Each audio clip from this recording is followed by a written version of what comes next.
नमस्ते, कैसे हैं आप सब लोग।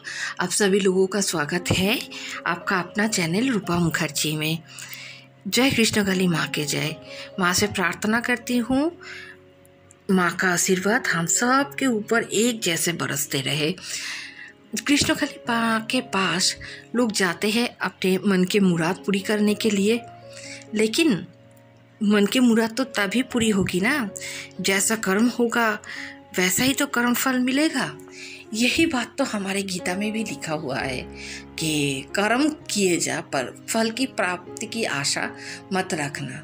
या फिर हम ये बोल सकते हैं आज के दिन में जो बहुत ही प्रोमिनेंट होके हमारे सामने आया है कि जो हम कर्म करते हैं वही श्री शनिदेव हमें लौटा कर देते हैं। कुछ भी हमारे कर्म के ऊपर नहीं है, या तो इस जन्म का कर्म या फिर पिछले और सारे जन्म का कर्म, लेकिन भोग तो रहे हैं हम अपना ही कर्म फल। वीडियो अच्छा लगे तो लाइक शेयर कमेंट ज़रूर कीजिएगा, चैनल को सब्सक्राइब करके मेरे साथ रहिएगा। आइए सुन लेते हैं इस बारे में मंगला जी ने क्या कहा है। যে চাওয়াই আমি তার প্রতি খুব রেগে যাই, তাকে যে দুন্ডা একটা পিটিয়ে দিয়ে কেন যে চাইতে নেই মায়ের কাছে, কি চাইবি? ভক্তি থাকলেই কি হবে? মুক্তি যে কোনো সমস্যায়। তাই মাকে অজরে ভালোবাসো। আমি কোনোদিন মায়ের কাছে কিচ্ছু চাইনি। আমি চাইবো ও তোর জগৎ, তোর পৃথিবী, তোর দুনিয়া তুই দেখে নিস। তাই যে যেমন কর্ম করবে তাকে ঠিক মা ফল দেবে। ভগবান শ্রীকৃষ্ণ গোবিন্দ বলেই গেছেন, গীতাতে লেখা আছে যেমন কর্ম তেমন ফল, যেমন কর্ম তেমন ফল, যেমন কর্ম তেমন ফল। পুণ্য কর্ম করলে পুণ্যের ফল পাবো, পাপ কর্ম করলে পাপের ফল পাবো, তবে এ জন্মেই পাবো, পরের জন্মে বলে নয়। তাই সব সময় বলি গোবিন্দকে ভালোবাসো, গোবিন্দকে ভালোবাসো। দেখবে তোমার মধ্যে চেতনা জাগবে, তোমার মধ্যে চৈতন্য জাগবে। কোনটা ভুল, কোনটা ঠিক, কোনটা বেঠিক সেটা গোবিন্দই তোমাকে বলে দেবে, তোমাকে বলে দেবে এই পথটা কঠিন, এই পথটা অসৎ, এই পথে হাঁট। গোবিন্দই তোমাকে দেখিয়ে দেবে। যিনি কৃষ্ণ তিনি তো কালী, যে জানে সে জানে। বৃন্দাবনে আজও গোবিন্দ কিন্তু নৃত্য করেন। যিনি কৃষ্ণ জটিলা কুটিলা আয়ন ঘোষকে বলছে, দেখবি চ রাধা কার সঙ্গে ঘুরছে, কার বাঁশিতে অমৃত হয়ে গেছে। আরে রাধা কৃষ্ণের প্রেম এখনকার যুগে প্রেম, রাধা কৃষ্ণ রাধা কৃষ্ণ অর্ধেক অর্ধেক, শিব দুর্গা অর্ধেক অর্ধেক, সেই প্রেম আলাদা। তাই দেখো আয়ান ঘোষকে দেখাচ্ছে জটিলা কুটিলা, দেখ দেখ কৃষ্ণ, দেখ কৃষ্ণ সাথে প্রেম লীলা করছে রাধিকা। তখন কৃষ্ণের সঙ্গে সঙ্গে যেহেতু আয়ান ঘোষ কালীর ভক্ত ছিল, সঙ্গে সঙ্গে কালীর রূপ ধারণ করলো মা। তাই সবাইকে দেখবো, সবাইকে দেখবো। পাঁচশো মা ওকে সরিয়ে দাও, মাকে মায়ের কাছে ভক্তি করো। কেউ কিচ্ছু কিছু কথা শোনো, কিছু কথা শুনবে আমার। আমি 7 দিন পর শুনছি, আমাকে বসিয়ে দে, মাকে বসাও, মাকে পাশে বসিয়ে দে, পাশে বসিয়ে দে, বসিয়ে দে। অসুস্থ আমি বসিয়ে দে, আমি ওনাকে দেখবো, ওনাকে আমি আগে দেখবো। কিছু কথা শোনো। 10 দিন পর আমি ত্রিশূল চলবো, তোমার নেবে? 10 দিন পর আমি এলাম, পুজো করলাম, চলে গেলাম। বা আমি বিকেল 4টে থেকে ত্রিশূল দেখা শুরু করবো। কেউ নেবে ত্রিশূল? তোমরা দেখি তোমরা কে আমায় কতটা ভালোবাসো, দেখি না। এটাই হচ্ছে ভালোবাসা। এটাই আমি আসবো, তাড়াহুড়ো করবো, কে আগে ত্রিশূল নেবো এটা নয়। পরিশ্রম করো, কষ্ট করো, আমারও কষ্ট কিন্তু হয়। তবু কি আমি বসে গেছি? আমার 4 দিন 5 দিন ধরে জলের মতো পাতলা পটি হচ্ছে। কেন হচ্ছে?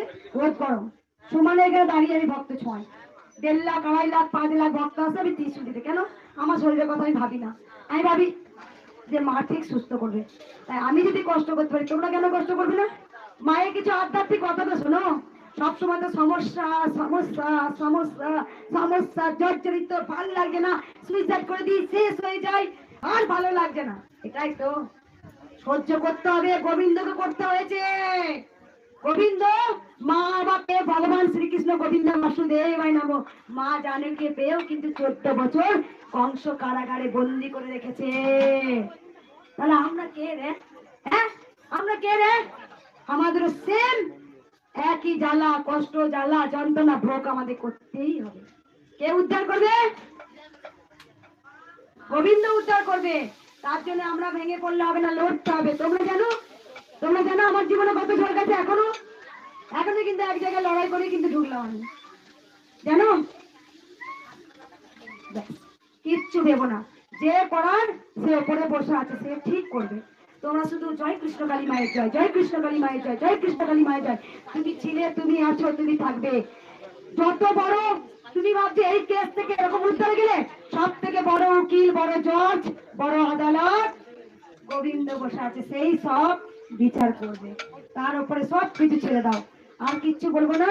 তোমরা সবাই ভালো থাকবে, সুস্থ থাকবে, শুধু মায়ের নাম জপ করো, ধৈর্য করো। মা কিন্তু চপ্পল ছাড়া দেবে না। মাকে শাড়ি পরাবো, মাকে আলতা পরাবো, মাকে সিঁদুর পরাবো, মাকে আদর করবো, চুল দিয়ে চরণ উঠাবো, মাকে গঙ্গা জলে, মাকে অগ্নি দিয়ে স্নান করাবো, মাকে গোলাপ জল দিয়ে স্নান করাবো, শাড়ি পরাবো, মাকে ভাবে ডাকবো, মাকে মালা পরাবো, মায়ের জন্য কত অশ্রু জল ছড়াবো, মায়ের চরণে অর্পণ করবো। অতি সস্তারে খেলার পুতুল যে এসে যা বলবি তাই পাবি, তাই পেতে পারবি না। এত খেলার পুতুল নয়, ও হচ্ছে ব্রহ্মময়ী। সব থেকে গোটা ব্রহ্মটা যার মধ্যে আছে সে তো ব্রহ্মময়ী, কৃপাময়ী, দয়াময়ী। তাকে আমি জাগাবো, তাকে আমি নাড়াবো, তবেই যে বলছো মা 5 বার এলাম, তুমি একবার সেই ত্রিসুন্দরী হান নিয়ে বলা গেল। কোথা থেকে হবে রে? কোথা থেকে হবে? কেমন করে পাবি? হ্যাঁ, তাকে ডাকবো না, তবেই তো তোরা পাবি। কেমন করে পাবি তোরা?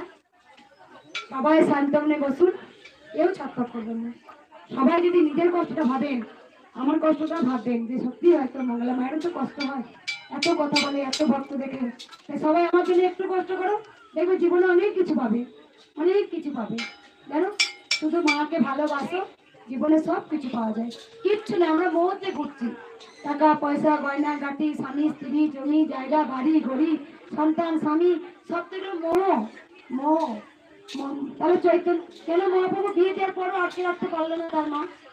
একটা নয়, দুটো দিয়ে দিল, চলে গেল তো। হরে কৃষ্ণ, হরে কৃষ্ণ, কৃষ্ণ কৃষ্ণ। চলে গিয়েছিল। ভগবান গৌতম বুদ্ধ একটা সন্তান ছিল, পুত্র ছিল। তারপরেও কিন্তু ভগবান গৌতম বুদ্ধ স্ত্রী পুত্র ত্যাগ করে কিন্তু চলে গিয়েছিলেন। কারণ যে অমৃত স্বাদ পাবে, সে আর কোনো সব কিছুর দিকে তাকাবে না, সে দেখবে না কি আছে তার।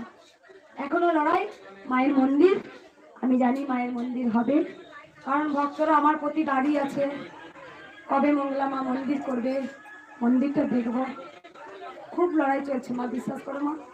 এই মাত্র একটা লড়াই এলো না, শুধু কিছু বলছি না কেন জানো মা, মায়ের মন্দিরটা হোক, ব্যাস।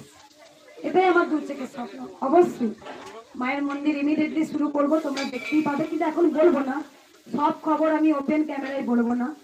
তোমরা কিন্তু যেমন আমার চোখ দিয়ে তোমরা স্বপ্ন দেখেছো, কেউ 1000, কেউ 500, কেউ 20 টাকা, কেউ 21 টাকা, কেউ 10 টাকা, কেউ 11 টাকা, কেউ 1 টাকা, কেউ দক্ষিণা দিতে পারেন না। আজও গামলার বাটির দাঁড়াই, আমি জানি। তোমরা সবাই কেন দাও জানো? তোমাদের একটা ভরসা, বিশ্বাস যে মঙ্গলা মা মন্দির করবে। কোনো লোক নেই না, কিছু আনিনি, কিছু নিয়েও যাব না। তবে এমন একটা জিনিস করে দিতে পারে যে কৃষ্ণকালী মা ধরাধামে আমার কাছে এলো, আমার কাছে আশ্রয় নিল, তাকে রাজরানী করে রাখবো, তাকে মহারানী করে রাখবো। কারণ আগামী আমার প্রজন্মে যারা দান করছেন, হয়তো তারা থাকবেন না, কিন্তু তাদের মন্দির তো থেকে যাবে মা যুগ যুগ করে। কত দুস্থ, অনাথ, অন্ধ, কানা, খোড়া, বোবা মায়ের দয়ায় ভালো হচ্ছে। কত নারী নারীত্ব পাচ্ছে, তার সে মা হচ্ছে অনেক অনেক। কত বয়স্ক মায়েরা কত ভালো হচ্ছে মায়ের কাছে, যার কাছে বিদেশে ডাক্তার দেখারও ক্ষমতা নেই, 1 লাখ 2 লাখ 5 লাখ, তারা জানে মঙ্গলা মায়ের কাছে 11 টাকা 5 টাকা 1 টাকা দক্ষিণা দিলে আমাদের কঠিন রোগ ভালো হয়ে যাবে। সেই জন্যই ভক্তরা মায়ের কাছে আসেন। তাই আগামী আমি যখন থাকবো না বা আপনারা থাকবেন না, কিন্তু সেই স্থানে কৃষ্ণকালী মা তো থাকবে। তবু আমাদের আগামী প্রজন্মে সেই মন্দিরে এসে যেন তারা হাওয়া করে কাঁদতে পারে যে মা আমরা ভুলিনি তোমাকে, তোমার কাছে এসেছি, তোমার মন্দিরে আমরা এসেছি, এটাই আমার কাছে প্রার্থনা, আর কিচ্ছু নয়। শুধু মায়ের কাছে রোজ বলি মা, আমি কোনোদিন, দেখো আমার একটা শরীর খারাপ তো আমি মাকে কোনোদিন বলি না যে মা আমার খুব শরীরটা খারাপ, আজ আমি পারছি না, কেমন করে পারবো।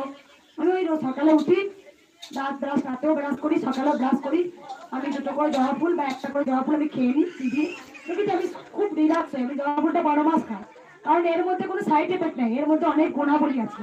এটা হচ্ছে প্রাকৃতিক একটা ওষুধ মাছ, জবা ফুল। জবা ফুল সবাই তোমরা খেতে পারো, দেখবো অনেক রোগ তোমাদের সারবে। মেডিসিন আজ খাবে, যন্ত্রণা হবে